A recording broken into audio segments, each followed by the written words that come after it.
Bahwa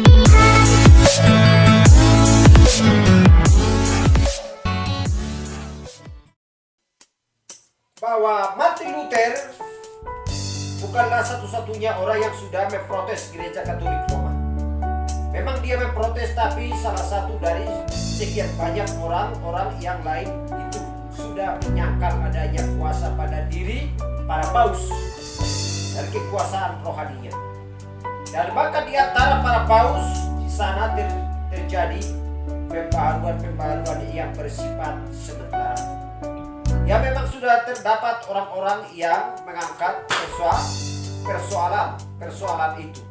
Tetapi dalam hal Luther itu, waktunya sudah matang bagi Allah untuk memulai satu kegerangan yang nyata yang akan menjadi permulaan dari pemulihan gereja menuju kepada pencurahan Roh Kudus di waktu yang akan datang. Dia sudah belajar pada hal tersebut. Jadi sekarang Martin Luther dirinya adalah seorang Kristen yang tegar, yang dipenuhi roh. Tegasnya dia adalah seorang manusia firman, sebab dia bukan hanya memiliki keinginan yang sangat kuat untuk mempelajari firman, namun juga untuk membuatnya dapat dibaca oleh semua orang, sehingga mereka semua dapat hidup olehnya. Dia menerjemahkan kitab Perjanjian Baru dan memberikannya kepada orang-orang. Pekerjaan yang susah payah itu dia lakukan sendiri, mengoreksi bagian-bagian dari kitab tersebut sebanyak 20 kali. Dia mengumpulkan orang-orang di sekitar dirinya, yaitu sebuah kelompok para pengajar bahasa Ibrani yang diantara mereka adalah orang-orang Yahudi, dan menerjemahkan Perjanjian Lama. Pekerjaan Luther yang besar itu masih merupakan pekerjaan di mana semua pekerjaan Alkitab di Jerman secara berturut-turut sudah berhenti. Dia adalah seorang pengkhotbah dan pengajar firman yang luar biasa, dan yang ditegaskan khususnya pada tahun-tahun pertama kemunculannya yang luar biasa di hadapan umum, bahwa firman adalah satu-satunya patokan. Demikianlah dia menentang pemahaman yang mengajarkan bahwa perbuatan-perbuatan sebagai maksud dari keselamatan itu dan baptisan sebagaimana maksud dari kelahiran kembali. Dia mengajarkan bahwa meditasi kepada Kristus yang terpisah dari manusia adalah sebagaimana konsep Pentakosta dan yang mula-mula.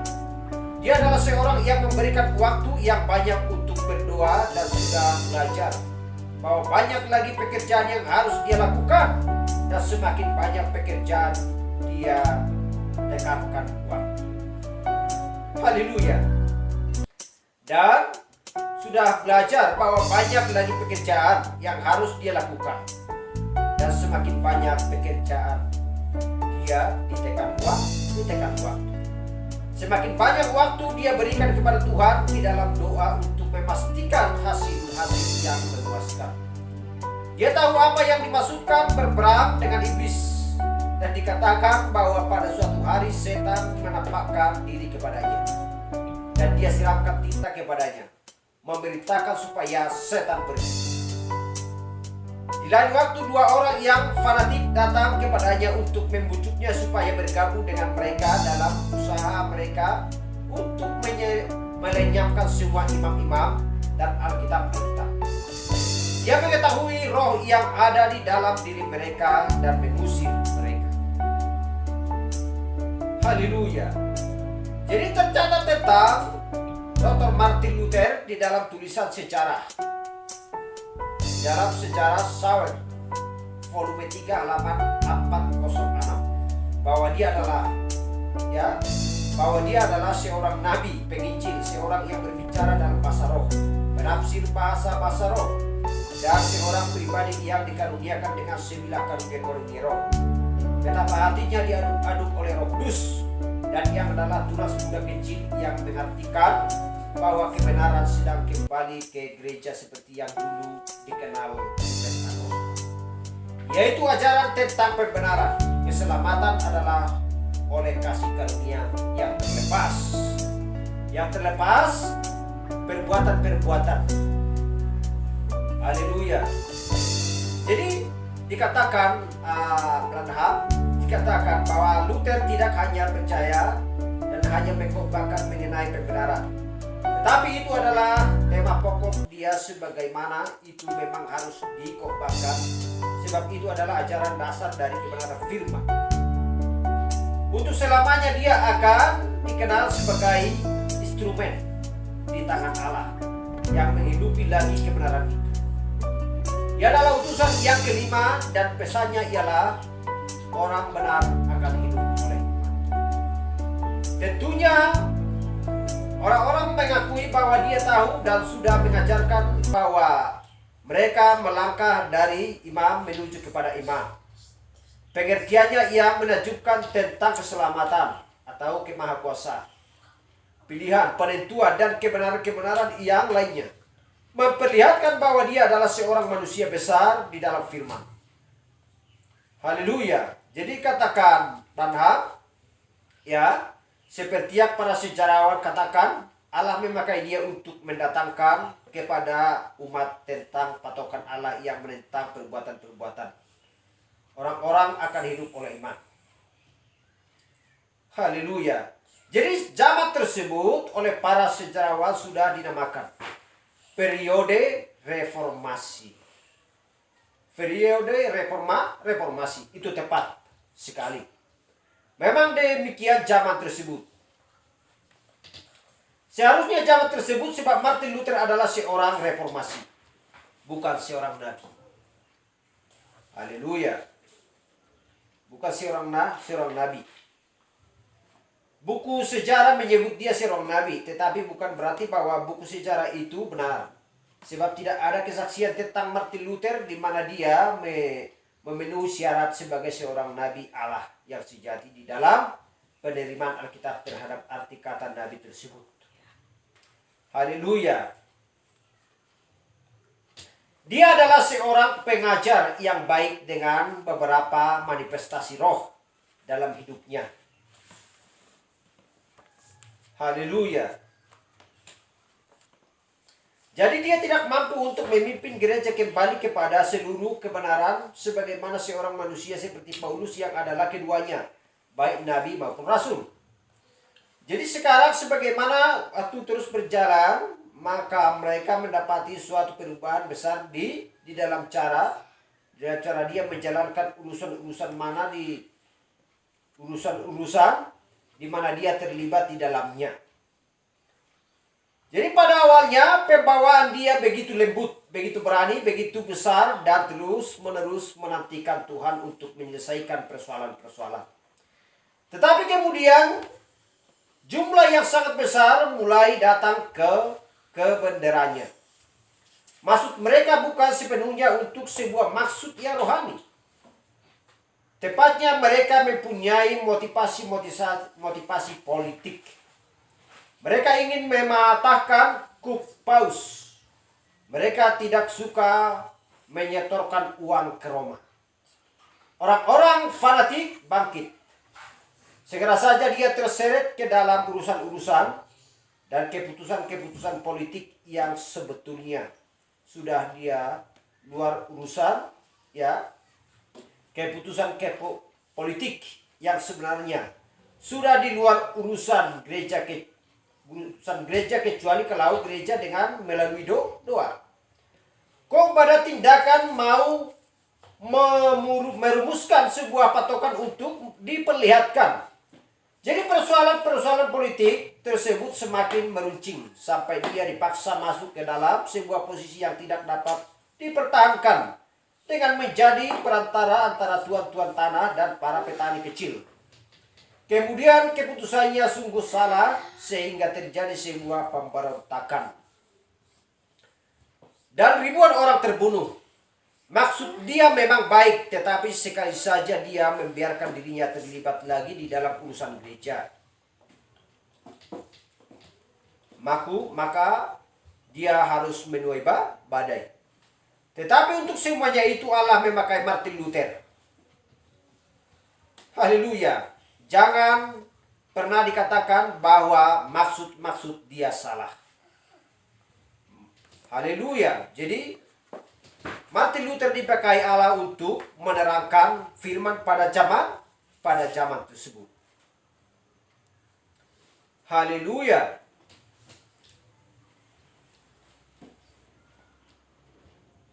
Jadi katakan, sesungguhnya andai kata orang-orang Lutheran mau kembali kepada ajaran dia dan melayani Allah, ya, maka umat akan benar-benar menjadi sebuah kebanggaan dan kepujian bagi Allah dan Juru Selamat kita, yaitu Yesus Kristus. Haleluya. Saya ulangi sekali lagi. Sesungguhnya andai kata orang-orang Lutheran mau kembali kepada ajaran dia dan melayani Allah, maka umat akan benar-benar menjadi sebuah kebanggaan dan kepujian bagi Allah dan Juru Selamat kita, yaitu Yesus Kristus. Haleluya. Itulah perjalanan Martin Luther. Jadi apa yang disampaikan tadi, ya, yang dibawakan oleh Martin Luther adalah orang benar akan hidup oleh iman. Itulah pengajaran Martin Luther. Dan sedangkan baptisan yang dilakukan oleh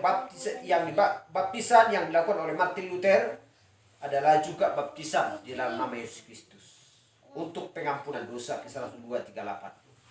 Haleluya. Jadi seperti yang dikatakan tadi, kalau memang Lutheran mau memakai pesan yang sudah disampaikan Martin Luther, maka mereka akan hidup. Haleluya. Dan mereka disebut anak-anak Tuhan.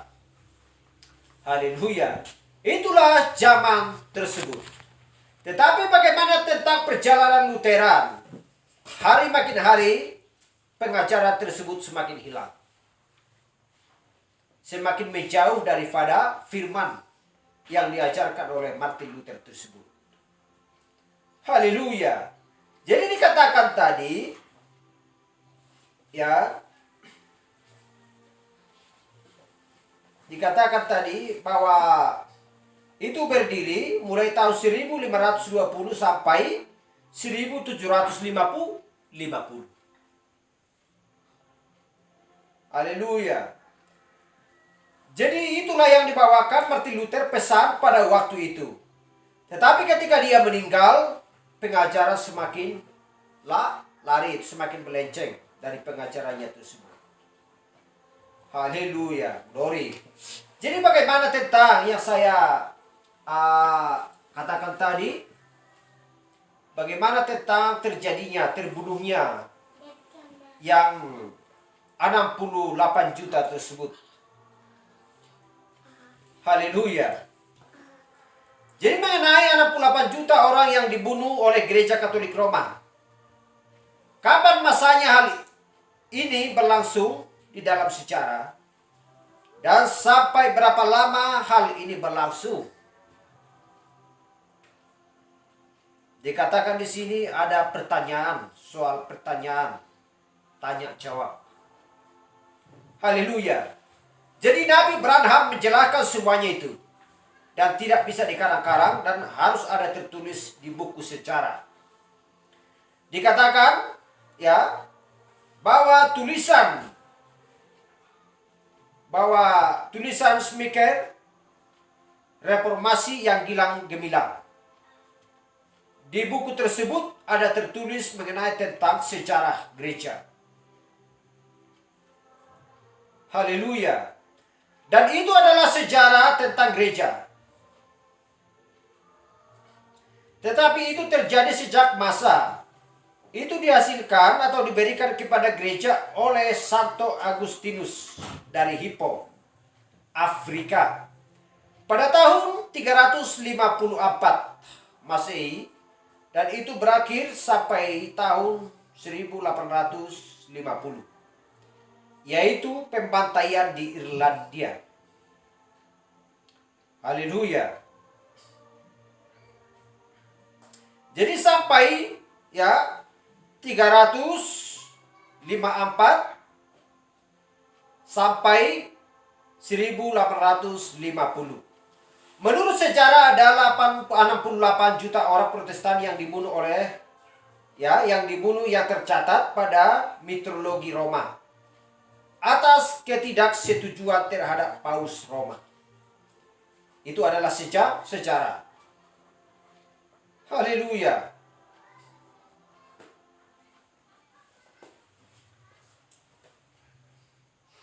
Jadi sekalipun orang-orang di zaman ini tidak hidup pada waktu itu, ya, atau tidak ada catatannya, tetapi sejarah menyatakan, membenarkan bahwa itu adalah benar.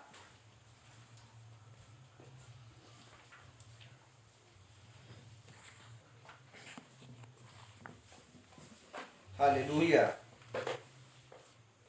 Jadi saya ulangi sekali lagi, dikatakan, ya,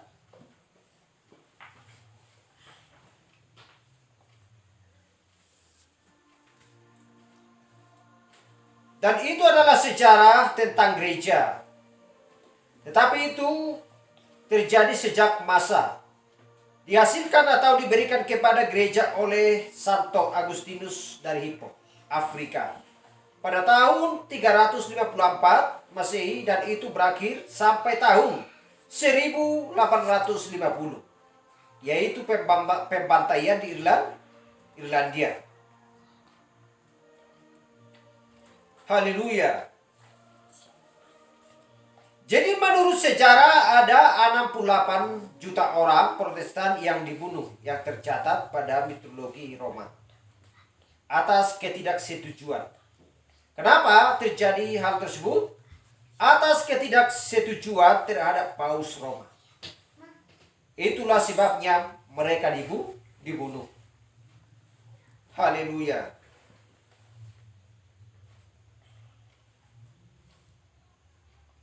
Jadi biar saya terangkan bagaimana tentang sejarah-sejarah tersebut, ya, minggu depan. Bagaimana tentang perjalanan orang-orang Kristen yang sejati pada zaman tersebut, dan mengapa mereka dibunuh. Apakah mereka tidak mau melakukan apa yang dikatakan oleh Roma? Haleluya. Sehingga mereka bisa dibunuh, sehingga mereka dianiaya, ya, kita akan mengetahui semuanya itu karena ada buku sejarah yang menyatakan. Haleluya. Demikian firman Tuhan, biar kita jelaskan atau kita pelajari lagi, kita bahas lagi minggu depan. Tuhan memberkati kita sekalian. Haleluya.